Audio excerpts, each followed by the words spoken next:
Mr. طلعت Hafez, I'll get back to you. I think a very important point that Mr. Amnot mentioned is the creation of jobs in Saudi Arabia, the importance of creating job opportunities and coping with the needs of such a young nation. That's a challenge by itself, I must admit, especially when we look at the unemployment rate between our youngsters.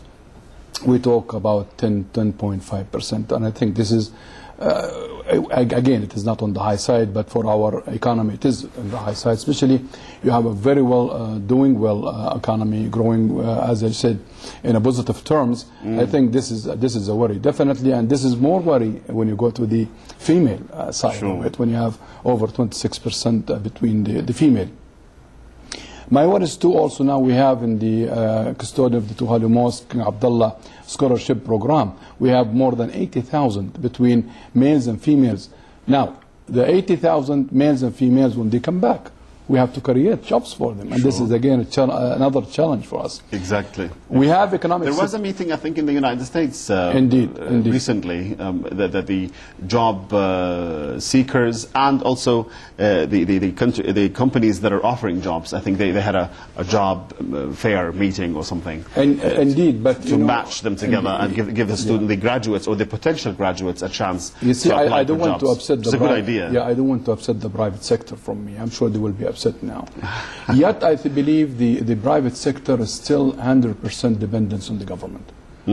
We want to get to a point that the government, as the WTO, by the way, dictates, when you are a member of the WTO, the government only responsible for security, national security, internal security, maybe health care, but they should not get themselves interfere of, always, the private sector comes back for them and they have to, bump, billions here and there. So as your guest rightly saw in UAE, the entrepreneurship has to really kick into the place. Until now, we don't have a private sector that really dived well in the energy side. Yet, very classic sort of private sector dealing with trade business. Trade business doesn't add value to, you bring goods and you export goods and you make goods because end of the day, the goods will be eaten by us and then no added value to the economy. Exactly. So we're really looking for a private sector that really dive in very major sort of projects like energy products, energy industry, electricity, water treatment. This is where I like the private sector to dive in. Yet I don't think, I believe the private sector, there is progress, to be honest with you, but yet not to the progress that the government will come to a point, and as I mentioned, as per the WTO requirement, where it's only about national security and about health care, and not interfering itself by stimulating, let's say, the economy and investing some money to get things. And this is where the government came now. When we talk about the BIF, the Public Investment Fund, when they did increase the paid-up capital of that fund to 30 billion, and when they did increase their participation in the projects, private projects and what have you, to 40%, this is all yet the government still taking the role of stimulating the economy. I would like to come to a point, just like the state or elsewhere, where the private sector takes the lead in such thing, but where the government, as I mentioned, direct and put all the the rules and regulation, what have you, to make the economy smoothly run. Excellent. Ladies and gentlemen, we will continue our discussion, but let's watch this report on the economic achievements during King Abdullah's time.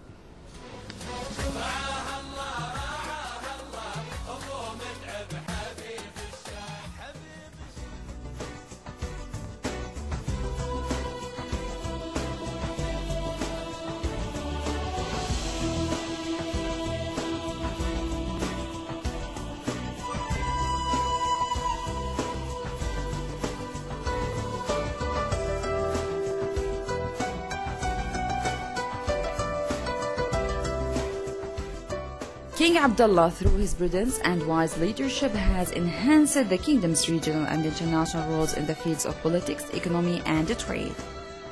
On the economic sphere, King Abdullah has announced the largest ever budget for the country, which amounted to 335 billion Saudi riyal.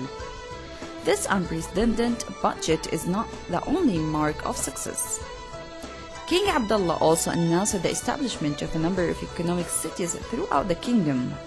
This was followed by the establishment of the biggest economic city on the west coast of KSA.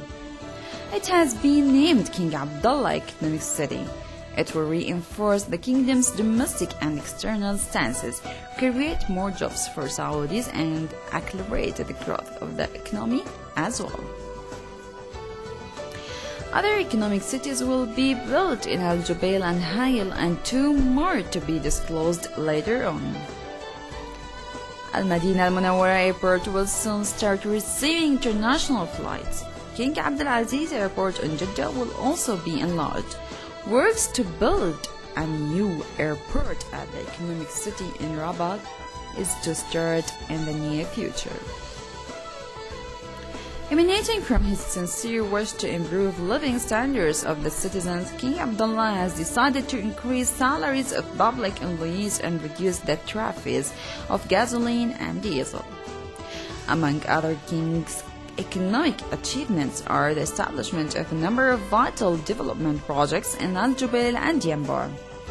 KSA has joined the top 20 economic powers club. The establishment of a well-advanced and equipped financial center in Riyadh. The establishment of an investment fund for low-income people free of administrative fees. The fund guarantees that the participants' capital will be intact in the case of the fund's loss. A housing loan system for government employees and retirees has been published. The reduction of gasoline tariffs for the second time by 25% to become 45 halas later instead of 65. KSA has entered the World Trade Organization (WTO).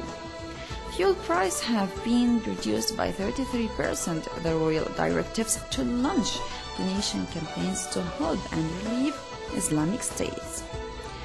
The king's cognate role in upgrading and cementing the Saudi economic ties with other countries. According to Doing Business report for 2010, KSA has been recognized as the best investment environment in the Middle East and Arab countries as well. The report, which assesses the competitive investment environment in 180 countries, was issued by IFC, an affiliate body of the World Bank. Frankly speaking, KSA is proud to become an active member in the international circles and one of the decision makers worldwide. Saudi Arabia is an influential element which supports Arab and Muslim countries in the various international dialogue organizations.